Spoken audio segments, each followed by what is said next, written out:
Oh, the weather outside is frightful. But inside is so delightful. It's Christmas in July. Season 5. Let's review. Let's review. Let's review. Bum. Bum. That's right, folks. It is Christmas in July 2018, the 5th season. We've been doing this, Dragon. How have we not broken yet? Duct tape. Yeah, that makes sense. That makes sense.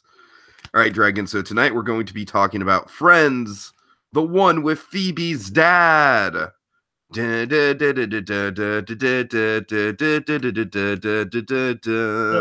should clarify again. Friends is Friends is usually Tiki's pick.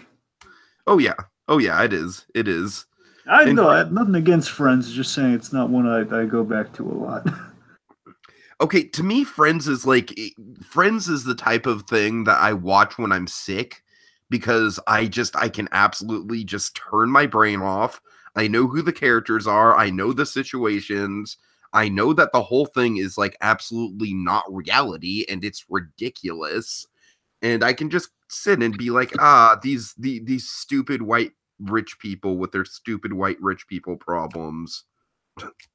Dragon, I don't respect Friends. It's just comfort food. Basically, I gotta find a sweet spot with Friends. That's the thing. Like when I get to that Paul Rudd season, it's like just give me all the Paul Rudd episodes, please. Just throw them my way. But I mean, yeah, I know it's like that's really late in the game, but still, by the same token, I mean, there are sweet spots in Friends, but like some things, I try to circumvent all the Ross and Rachel stuff I can. That's the thing. Try to they were on a break. That's the thing is I can't. All the will they won't they be yes just makes me sick every time I watch Friends like that. Because that's the thing. I remember watching. I watched through all of them. I had the DVD sets and I watched through them. Although I know it was on TV, but I was basically at a certain point I had gotten all the DVD sets and I watched from the beginning to the end. I was like, okay, we're still doing this. And then of course, like by the end, they completely forgot about that child that Ross and Rachel had. And it was it's Emily, and it's like literally, she's like, there's no one. She goes on the plane to leave, and do we not discuss it? They don't bring up the kid at all. They wrote the kid out. It's I don't know. It's just silly anyway. But I mean, I was still not wrong. I love my thing. Like Joey's still probably my favorite. I mean, Joey and Chandler. Again, I don't want to bore with all the Friends minutia. We might go through that a little bit here, but on the whole, again, I enjoy Friends, but I don't love it. I don't think it holds up as well as Seinfeld does for me. Okay, here's the thing, Dragon. I actually tried to do what you did and watch the whole series. I got like midway through season 2. I was to be fair, 3 onwards when that series really began. That's the thing. 2 was them just kind of starting out a season. So to be fair, 2 is probably the weakest season, honestly, because 2 is really when we get into like the bullshit Ross and Rachel stuff like every week. What about Chinese restaurants? Did that sway you at all?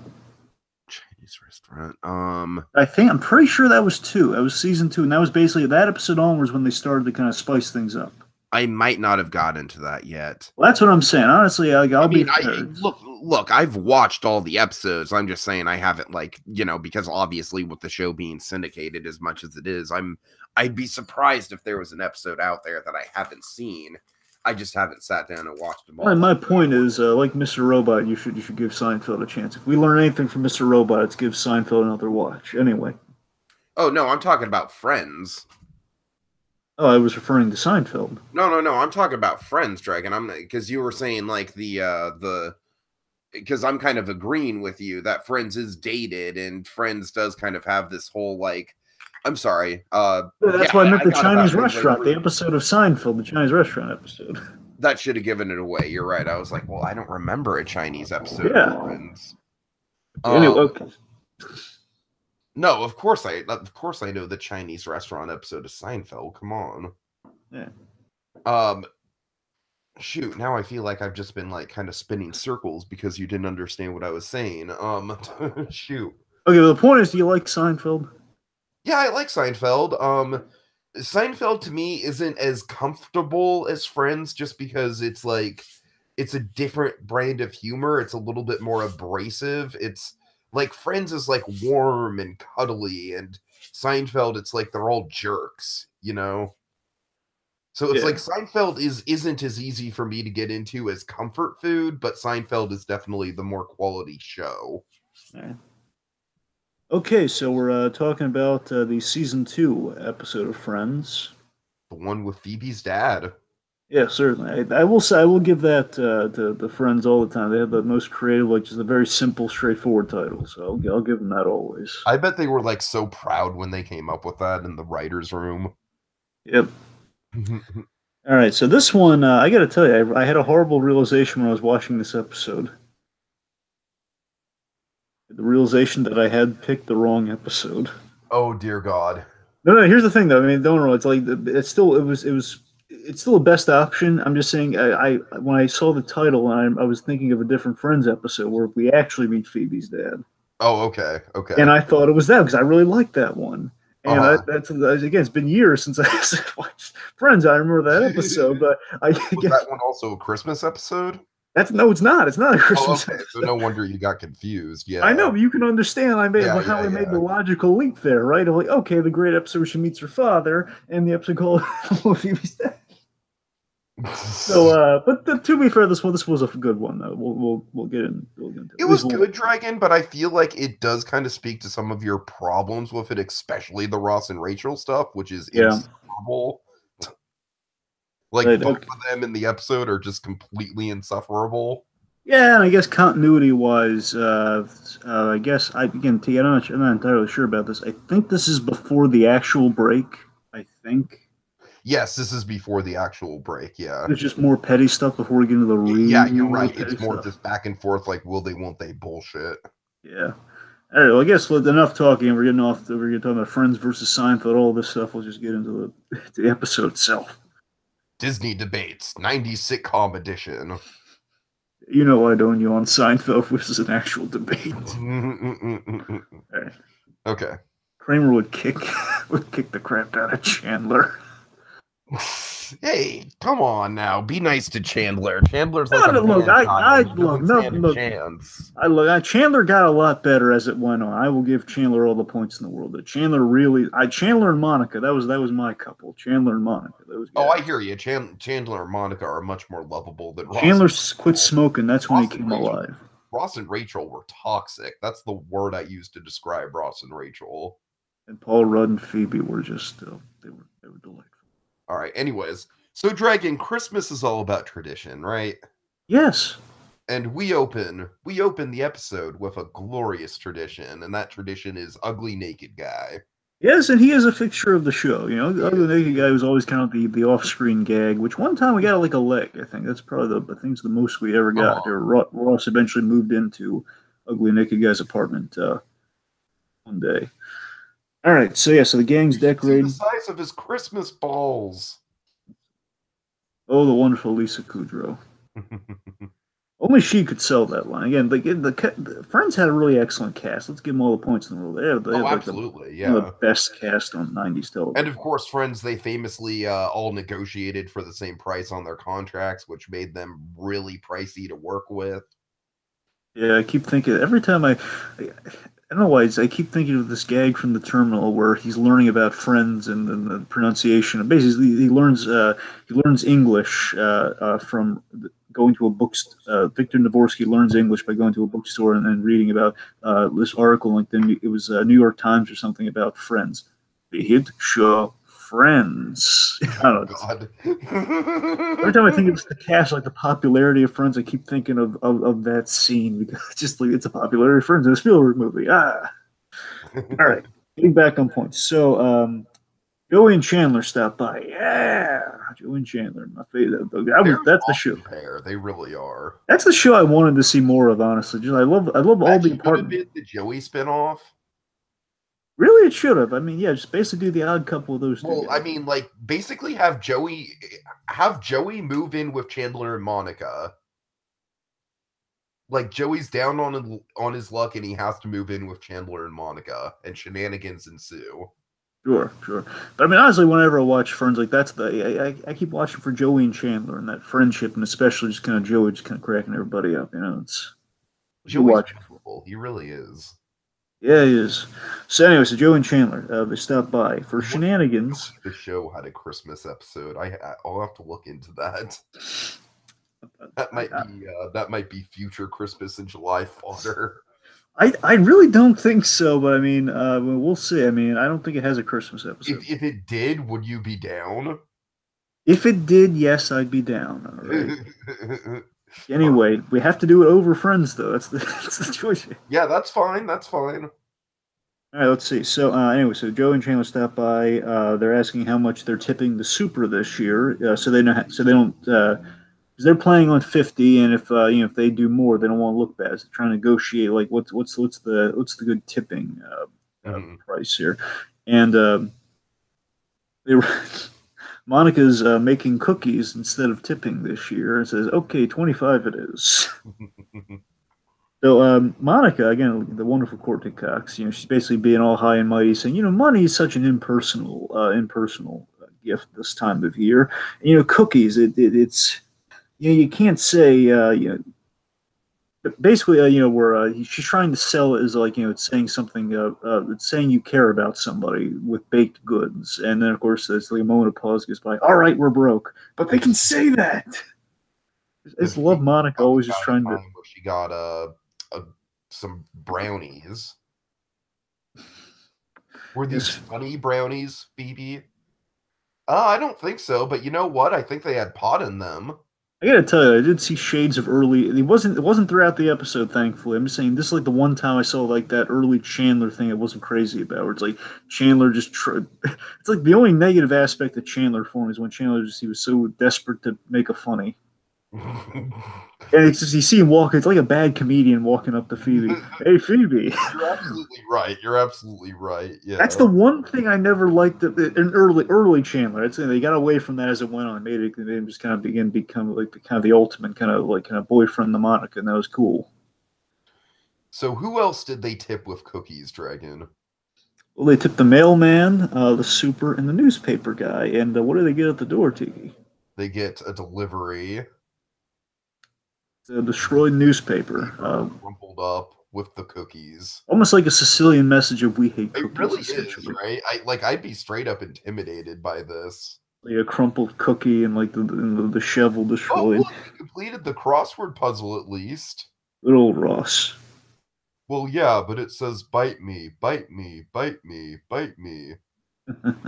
All right, so after that, we come back from the whole like dancing in the fountain shenanigans. Yep. Why? I don't understand why they dance in the fountain. It's always kind of I'd like to think that every episode, like in continuity, like whatever they're doing, they just take a break. Like, okay, it's time to dance in the fountain. with like the exact same clothes on. I mean, they have to shoot that every year. They have to change because they're going to look a little differently. So I mean, you're not entirely wrong. It's like it's more like an annual thing. It's like annually, okay, guys, going to the fountain. Splish splash around the fountain. Then Electra say, "Splishy splashy." It says, "It's not blood, Electra." Okay, I'm going. All right. Anyway, obscure Daredevil reference aside. Okay, so we see a decorated Central Perk, which looks nice. So Christmas decorations, cookies, traditions. Certainly, chalking up the tropes here. Mhm. Let's see. Joey, he reflects on how quick Christmas is, with the turkey and the geese laying, and the whole eight Next geese thing you laying. know, the boards are leaping. Certainly. Let's see. This is kind of another Chandler funny. It's like, oh, gee, I see why the geese are so relaxed this time of year.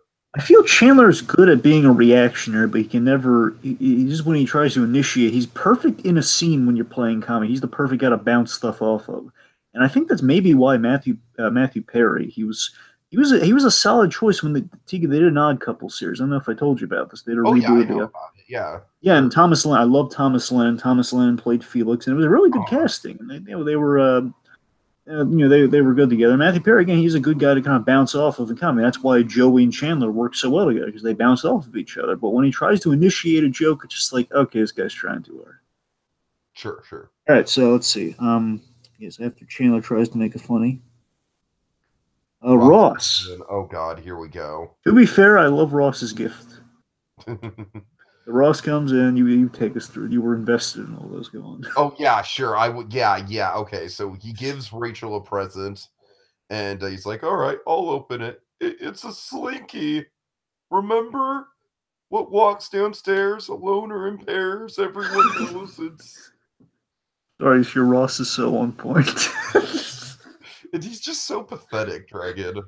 He is, but to be fair, And of course, Dragon, of course. Dragon, 142 days and I get to go on Slinky Dog Dash. I'm so excited. I'm so excited. I'm so excited, Rachel. Don't you want to go on the Slinky Dog Dash with me? All right. Wait. While Tiki's flaunting his Slinky Dog. Oh, I'm so happy. All right. So again, this the Slinky, the Slinky gag was cute and funny. It's like this little red bag and everything. And anyway, so Rachel's not happy about the Slinky. Gives it to Gunther. It's always nice to give Gunther something. I love that. I love that. He's like, "Hey, Gunter, you got stairs at your place? All right, knock yourself out." Yeah. Of course, David Schwimmer, folks. I'd highly recommend him in The People versus O.J. Simpson. He is so good. I need to watch that. Yeah. On Netflix.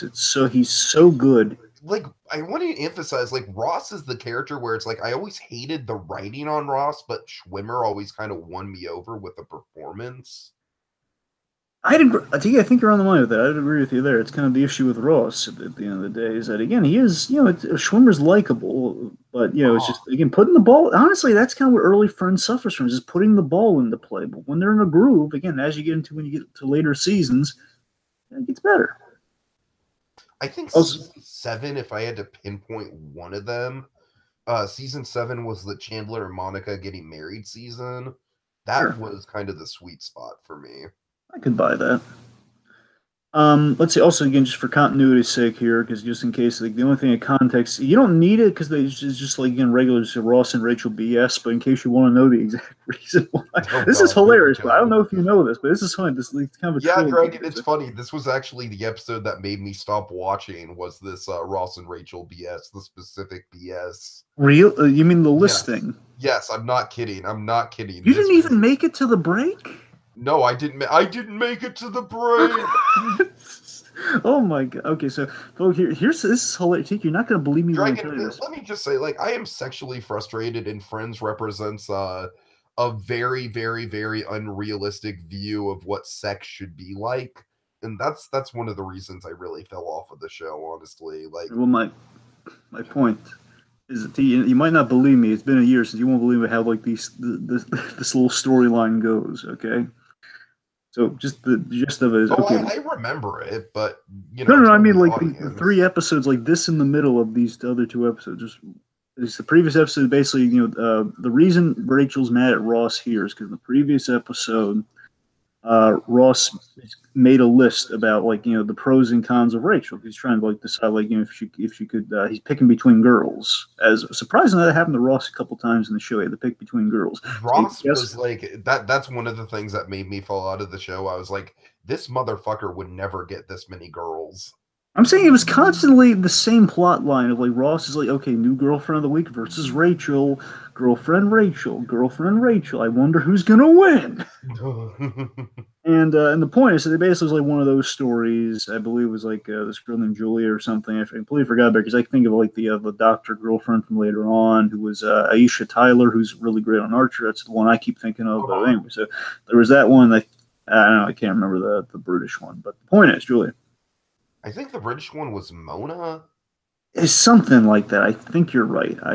Here's that. I want to say it was Emily, but I know it's the daughter's name. It'd be really weird if you called the daughter Emily. So I don't know.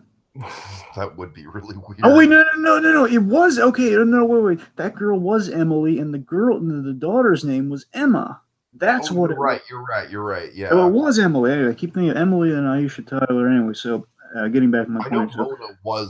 Mona might have been the season 1 girlfriend. Yeah, I think you're right. I think Mona was like the season 1. I think you're absolutely right. All right. God. Anyway, getting into the semantics. So my point is, Ross freaked out about the Christmas card picture when it came to Mona. And I was just like, for God's sakes, Ross, just take the fucking picture. She's a nice girl. Okay, so just getting to my point, so we don't have to get hell up on the semantics here. I bring this up because Basically made a pro-con list. Rachel found out about it, and she's been peeved, and that's why she's peeved here. And after this, she did this ridiculous ploy, such a 90s ploy. You won't believe me if I tell you. They had Russ. They had David Schwimmer do like a split screen effect where they had David Schwimmer playing a guy who looked identical to Ross, except they gave him some light prosthetics on his cheeks, and they changed his hair. And it was just playing a weirder version of Ross that Rachel was attracted to, and she didn't realize that it was, again, she was attracted to essentially David Schwimmer types. Oh man, it was just that's a little sandwich that we got going here, folks. If it's that Christmas and then that. Oh God. Okay. All right, get all that's out of the way. I think it's all of Ross and Rachel BS. I think the rest of it will go smoothly. So after the slinky. So let's see. So Ross has a bag of presents. And he was all bummed out, and he's like, they're trying to cheer up Ross, and Joey has this delightful bit. This is why I love Joey. He says, "Come on, show us. You know you want to." I was like going, "Oh, that's Joey." The little guy perked Ross up there. He's so cute. Dork like Joey Tribbiani. Good. That's a good kid. That Tribbiani kid, Tiki. You mark my words. He's a good lad. Sure. So, he's got a picture frame from Ben to the grandparents. Her and her towels, which is another ridiculous plot line. The whole, Carol and Susan. Oh God, I am so glad they dropped that early on. I'm not even going to get into that. So the point is that Carol. That's a whole rabbit hole. The point is the whole hers and hers towels, and then basically this very militaristic or like kind of naval looking blouse for the mother that that Monica mocks. Let's see. So then Phoebe enters. Good old Phoebes enters, and she believes that the model in the frame from the little frame that Ben got is her father. She says, "Oh, that's my father." And then she reveals that her stepdad's in prison, and her actual father ran out on her when she was a baby. And of course, Rachel's chiming. How have you been on Oprah yet? Which is true. Phoebe. How did you feel about the whole street thing with Phoebe? Like she was a kid on the street. She had really hard. Had this conversation before in other podcasts. I don't really think we need to reiterate it. All right, that's fine. So let's see. So the gang breaks the news to Phoebe that no, Phoebe, that's the model that comes with the picture. It's not actually. It can't possibly be your father. So, Phoebe runs to visit Grandma. Gonna check in with that a little later. Meanwhile, oh God, Joey has probably the moment of the episode.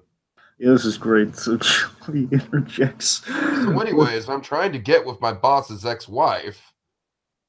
I'm trying to get my boss's ex-wife to sleep with me, and they're all, Joey! Says, Sure, but when Phoebe has a problem, everyone's all ears. Good old Matt.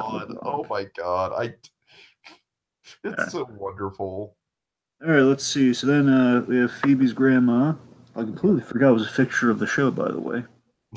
Not a fixture, but I forgot that we even saw her, honestly. Phoebe's grandma. She's doing something really morbid. She's going through the obituaries and crossing out the people in the phone book. Kind of befitting of the Buffet family, though. I'd buy it. It is. Yeah, man, you want to update your phone book. It kind of makes sense in the pre-cell phone era, in a way. It's a morbid, but it kind of makes sense.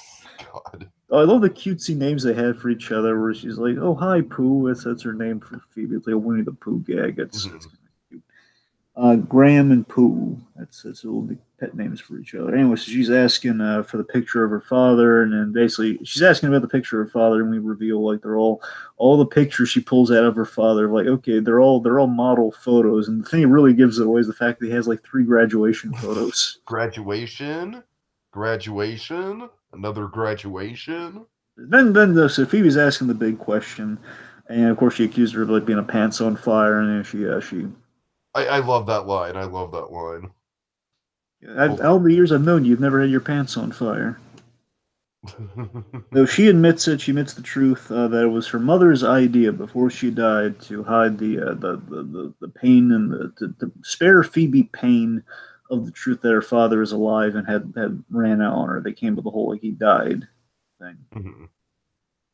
So let's see. And Gordon basically says, "I never agree with what your mother said, but it's hard." Similar plot line that I was just recently experiencing with The Flash, oddly enough.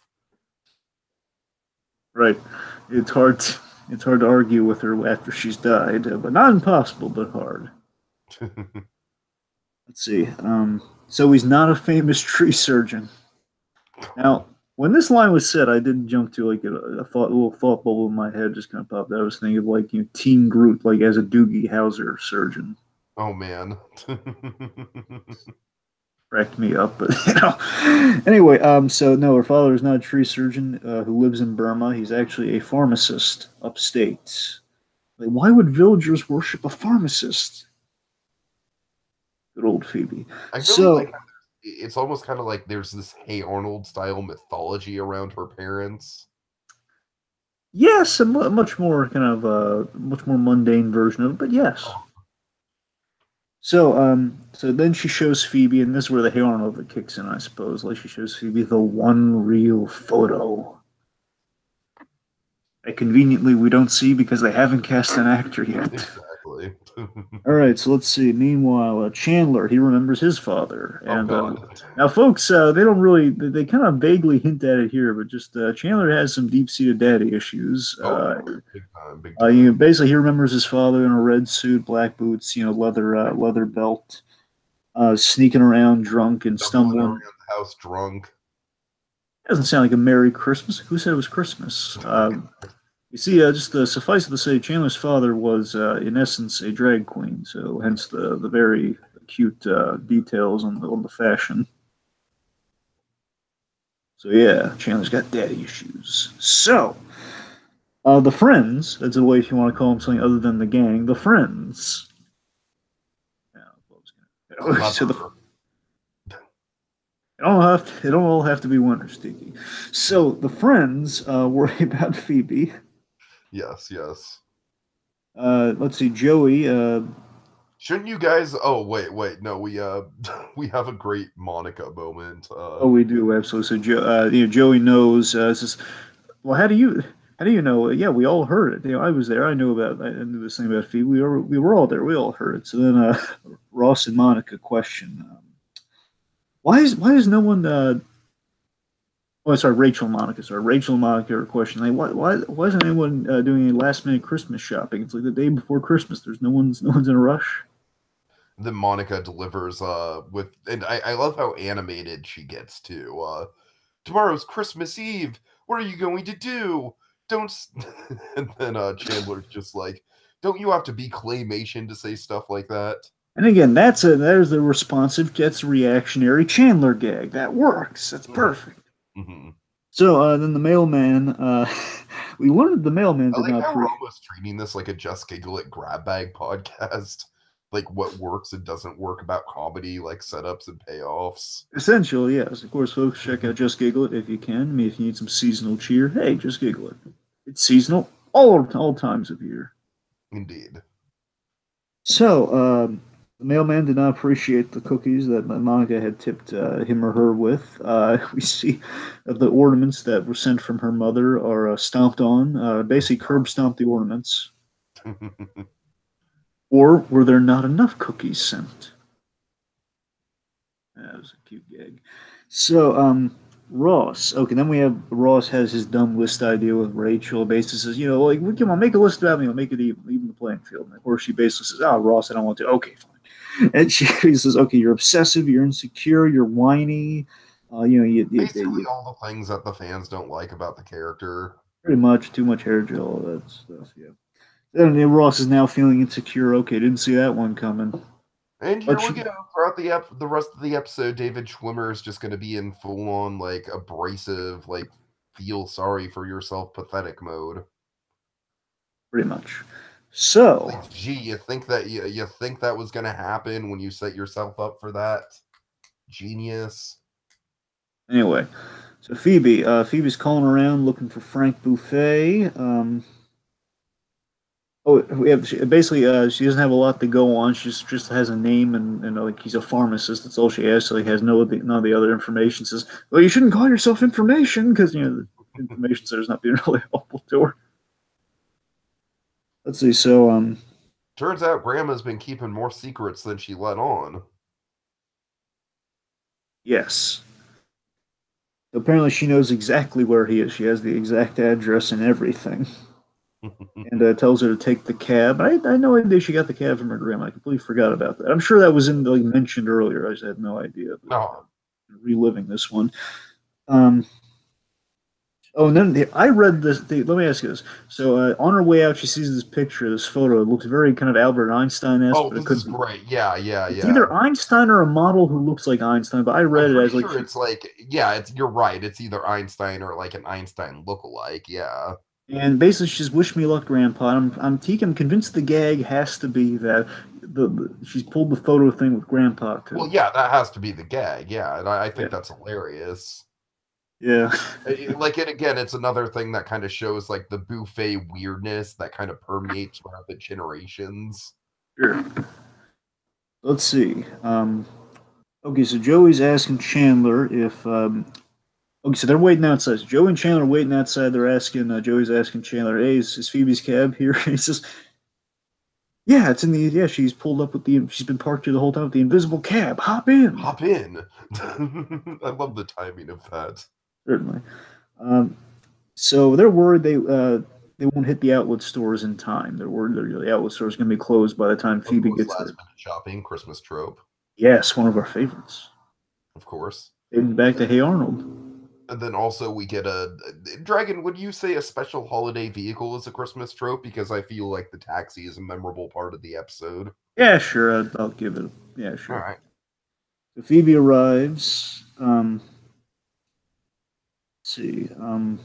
He arrives. I'm gonna have a dad. Yeesh. And there's Lisa Kudrow's delivery. She's just kind of selling like just the Phoebeisms. And she's worried that she. I'm sorry. One second. Oh, we have this. We have some fun Phoebe comment here. So in the cab, Nancy, if I'm correct here, does she actually drive the cab for work, or does she just do it because she just owns a cab? You know what? I'm pretty sure what it is that the grandmother at this point in the series owns the cab and she drives it around from time to time. All right. Anyway, so we have this cheat sheet that Phoebe needs reminders, which really needs a cheat sheet, and there's no seatbelt in the front seat, which leads to this gag of Chandler feeling very unsafe going to the back seat, and then even as the car's going, they're still tumbling around the back seat like oranges. So, meanwhile, Ross, he's very obsessively asking, Monica's cooking if he's obsessive, very obsessively, get the joke. Ross accidentally breaks the radiator, the knob comes off, and they call the super. Shenanigans, oh that Ross. Ross. Bum, bum. So let's see. So sardonically, so he calls the super and sardonically. Let's see. She has this gag about Funny's cousin. Like there's Funny's cousin. You're not funny. There's Funny's cousin, then there's not funny. That's what you are. It's something along those lines. I'm butchering that joke, but it's something along those lines. Anyway, so then they're calling the super, and they realize, oh man, the super might be anti-cookie because the fastest that he can fix the radiator is Tuesday, which is not good because they have a party tonight. Therefore, another trope: Christmas party. Let's theme it to a Caribbean Christmas party. Oh boy. So Monica refuses to quote the Social Network, it was Caribbean night. So Monica refuses to tip the super. I can't keep staring at that loop of Niagara Falls that has absolutely nothing to do with the Caribbean. I'm sorry. Go ahead. Go ahead. Monica refuses to tip. She thinks the cookies should suffice. Let's see. There's oh, they say, okay, here's your new theme. You can come on in. You'll look like bacon. It's like a cook like bacon theme, I suppose. Okay, so Phoebe arrives outside the house. Let's see, we have the guys are bumping around there like they hit the glass immediately, it hits an abrupt step. So that's what this barrier's for. So you can hit yourself as as Chandler being facetious. It's kind of funny. I'm sorry, you want to take us through this? Yeah, so she's just like, I'm gonna go meet my dad. It's like it's the biggest thing ever, right? And Chandler and Joey, they're like, yeah, sure is, sure is, sure. They're kind of nervous about it. At this point, they're just kind of wanting to get to the Christmas shopping. Right. So meanwhile, back at the Christmas party, gone tropical. Rachel's welcoming guests, like they're taking Well, their we jacket. get this gag where Phoebe's in the car and she's just like, here I go. Here I go. And, obviously she's just like kind of sitting outside the house and we get that she's nervous to go in. So yeah, then back to the Christmas party. Go ahead. Right. So Rachel's welcoming guests don't take their jackets and everything off, so they don't get heat stroke.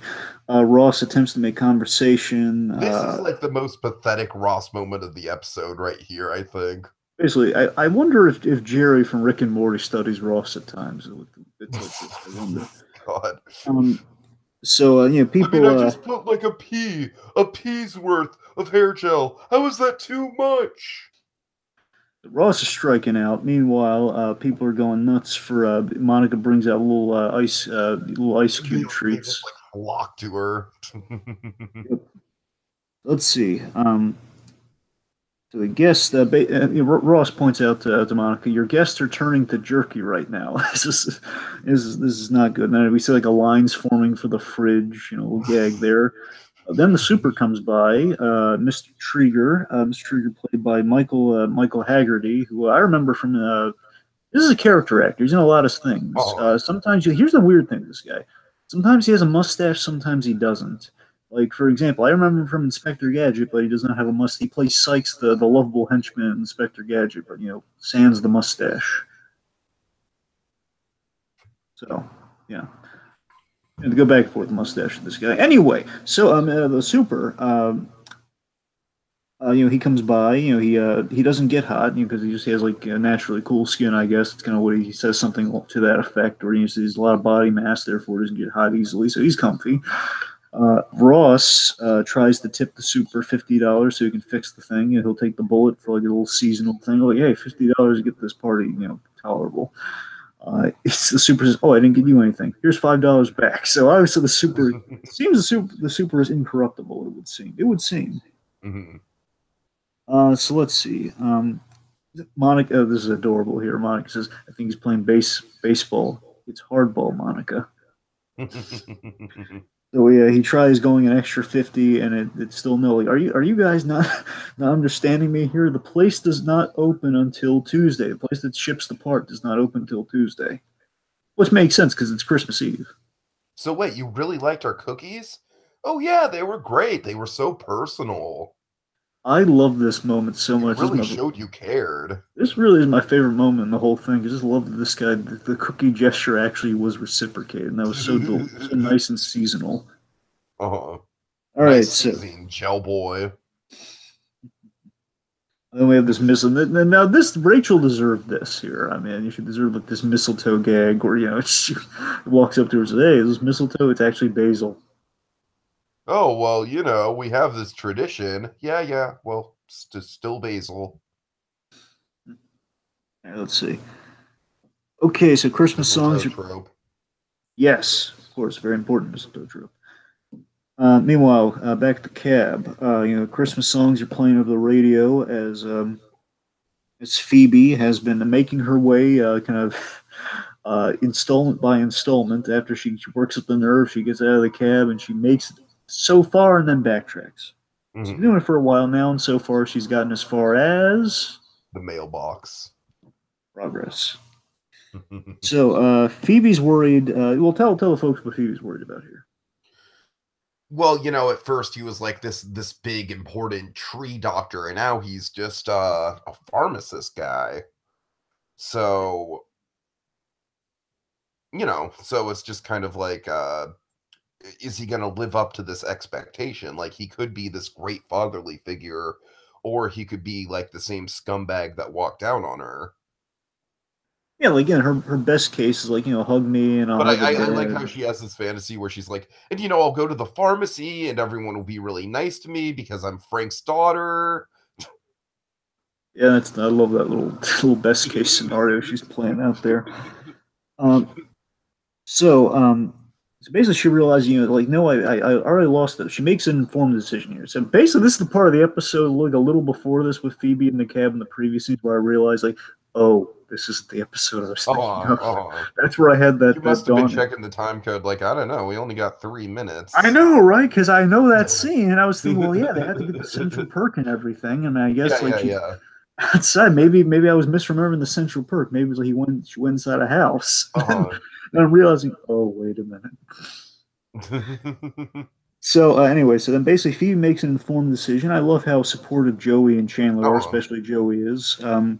Which says, I already lost the fake dad. I'm not Joey and ready. Phoebe were another pair that always really, never in the romantic sense. And I like the fact that they were, like Chandler and Monica got together, Ross and Rachel got together, but they smartly never really paired Joey and Phoebe up. I gotta tell you though, they did flirt with it in like a non-committal way. With it from time to time, but they were always more on the friend level. You know what I mean? They were always more platonic friends, but in a really loving kind of way. That's the thing. I mean, I was like, I don't know what I think it's Joey. I think Joey just kind of sells the will they won't these a lot better than Ross did. I don't know, because I mean the whole will they won't they Ross and with Rachel and Joey was actually really compelling. Like, yeah, I don't understand why they don't go this route. Oh yeah, you're absolutely right. The will they won't they with Joey was way more compelling than that was like one of the most compelling storylines of the whole series. Honestly. I would have totally bought that. They had chemistry, they lived together. The whole thing was working wonders. And then honestly, the whole like Joey almost like the proposed to Phoebe when she was pregnant. I don't know, there were things. That's the thing. Joey just has like I can buy relationships with Joey, even though he's a very non-committal guy in premise. God. I don't know what it is. Thankfully, Paul Rudd into the fray and just kind of quashed the whole like Joey Phoebe thing. That was again more compelling. Will they? Won't they? And Ross and Rachel at the end of the day. Anyway. Okay. So, Joey's very proud of her. Says like, "Hey, it's okay." I just love just him saying, "It's okay. You took a big step." Yeah, and someday when you're like kind of supported, but jokingly, like, and someday you'll be ready to make it past the hedges. And he'll be lucky to have you. Oh, it's just adorable. And that was a nice sentiment there. It was. Let's see. Then she apologized. Sorry about the shopping. And, they're really nice about it. Just, it's fine. I love their hands through the window there. They're all shaking hands with like the little tiny window. Hey, Phoebes, if it's all right, can I use your father's bathroom? So, look, there's some snow. It's a blank canvas. Yeah. We rarely have the yellow snow gag, and it's Joey. I'll give him a pass. Dragon, have you seen the snow cones at Pixar Pier by any chance? I have. The big yellow ones. I have. Anyway. Okay. Anyways. Sorry, I'm just thinking about the abominable the agreeable snowman thing now. All right, let's see. Let's see. Okay, so now they're at the party, misting themselves. To keep cool. Joey, Chandler, and Phoebe show up. Joey tries turning the heat down. Oh, could have used that line of thinking earlier. And of course, it's going to bite Monica in a few seconds. Let's see. So it's past 12, which means past midnight, which means, hey, let's exchange gifts. And then Joey, hilariously, he has turned off he runs it by Monica. Oh, hey, Monica, listen, I turned off the radiator from underneath. I hope that's all right. And of course, realizing we could have done that the whole time. God. Let's take some post-credit here. Oh, Ross! Womp womp. All right. So yes, the post-credits joke is that they're exchanging gifts, and Joey and Chandler have very cheap gifts. It's a thought that counts. Phoebe gets a window wiper and the new car smell to go along with it. Yeah, I think Rachel gets the new car smell. Like, hey, well, I don't even have a car. Well, you'll smell like. Oh yeah, you're right. Rachel gets the new car. Yeah, and then Phoebe gets the toilet seat covers, and she's so that's what you guys got me in the gas station. Adorable. God. They got Ross like a cola drinking in a very non-branded drink. It gets even better. You give them lemon lime. Yeah, I like how they time this. Like Ross is, you got me a cola drink and a lemon lime. Okay, and then okay, so then this one, I think the jury's still a little out on this one. I think it's pretty. I think I think it's on the money. What you think it is, pretty much is what this is, but it's kind of hard to tell. A little hard to tell.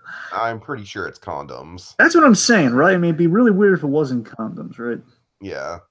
So they give Monica condoms, and because it's like a ribbing. They look, God, it's see what you tell. Yeah, they give her like they make like a joke about ribbing, like ribbed for your pleasure, and that's like so Monica comes, which then she trades with Ross for the lemon lime, I think, and that's the end. So final thought. Oh wait, well sorry, well yeah, final thoughts. Then we get into the rest, right? Yeah, final thoughts. It's fine, Dragon. It's fine. It's not nearly as good as the Holiday Armadillo episode, I think. I think that's kind of the high point of Friends Christmas episodes because you've got like all the surrealism, like the Superman costume and the armadillo and the great like what is this? Batman's funeral. But you know, it's a good episode. It's nice and heartwarming. Of course, the Ross and Rachel stuff is really what drags it down, but fortunately, it's not like a major part of the episode, and the Phoebe stuff works, so I got no real complaints with it, other than that Ross is a little insufferable. Yeah, I'm pretty simpatico with you there. I would agree. Holiday Armadillo is top tier. Here's the thing: when I was looking through other Friends episodes, when I made that realization, I was contemplating a last minute switch. Then I realized, wait a minute. The other ones that were up for basically the next ones were far less compelling than the one I just watched. Mm-hmm. The closest thing was like a clip show, which again would have defeated the purpose. So the only clip show that's worth doing on Christmas in July was "I Love Lucy" because that was chock full of stuff. Oh yeah, oh yeah. Anyway, so at the end of the day, it wasn't the Christmas it wasn't the episode that I had hoped for, but it was a blast from the past. It had a lot of good stuff in it. Again, I was hoping for the whole like actual meeting of the father, which again that's on me. It's not on the show. It's a really nice story with Phoebe though, really heartwarming. Again, you're right. Ross and Rachel definitely kind of they're kind of. It has the stench of Ross and Rachel, will they, won't they, in the episode, but it's not that bad. Again, it has air freshener, so it kind of there's so much holiday air freshener in this. It kind of puts that to like the kids' table, I guess. Mm-hmm. Yeah, put it. I love that there's a faith in the human spirit that gets basically it's a story about faith in the human spirit being rewarded with Monica's cookie thing, which paid off, and of course, like the nice kind of being there for your friends during the holidays. It was a really nice, it was a pleasant episode. I'll give it that. It was nice. All right, so tropes. All right, tropes. Let's see. Of course, the meeting the father around the holiday. Of course, of course. Let's see. Christmas shopping. Yes. Decorated Central Perk. Right. Holiday heat wave. Oh yes, definitely. I'm glad you bring that up. Gift exchange, of course. Cheapo gifts. Yep. The Christmas lie. Yeah, yeah. Let's see. Snow and yellow snow. Indeed. Let me see. Is there anything substantial we're missing here? Christmas party. Right, of course, Christmas Eve party too. Just kind of add on there. Christmas cookies, biggie. Ornaments, smashed ornaments too, and just kind of bizarre Christmas gifts with Ross's earlier, Christmas gifts. The holiday vehicle. Sure, yes. Okay, let me see if there's anything. I don't know, like parroting Christmas lyrics, the whole geese laying, everything like that. There we go. I guess that's yeah. I think that's it. All right. Let's also, T. We forgot to do this. Peek beneath the wrapping. Let's peek beneath the wrapping paper a little bit.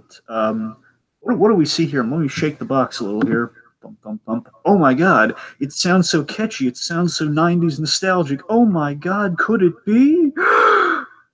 Freakazoid! Hooray! That's right, folks. We're going to be covering the half of Freakazoid episode that is in Arm's Way. This is about 9 minutes long, so it's going to go by pretty quick. And my God, Dragon, is it off the wall and chock full of great surrealist comedy. Yes, folks, we know we've talked about it before, but my God, it's Freakazoid, and we can never talk enough about Freakazoid. All right. All right, but Tiki, going over all these tropes like we just did. I mean, I gotta tell you, it gives you like a warm holiday feeling. It makes you feel all nice and rosy. And Tiki, I just wish there was some way to describe this process. I need a holiday epiphany right now. I just need like a moment of clarity. If only there was something that could just like kind of spell it out for me, like a something under the something, just like some holiday thing under another holiday thing, more like a scientific. Let me redact that. Something holiday thing under a scientific thing. That's kind of what I'm thinking, but I can't put the words to the page, so to speak. I mean, Tiki, you got any ideas? Because I'm drawing a blank here, man. I mean, I'm falling down a pit of Ross-like despair. Save me. Give me some Joey magic here, man. Give me some Joey. Give me like a Joey or some witty Chandler here, man. I need it. Oh, well, gee, what if we put the mistletoe underneath the microscope? Next time on Christmas in July. Fa la Da, la la da, la da, da, la da, la da, la la oh, I'm sorry. Fa la la la la la la la la la. la. Da, da, da, da, da, da, da, da, da, da, da, da, da, da, da, da, da. Da. We were on a break.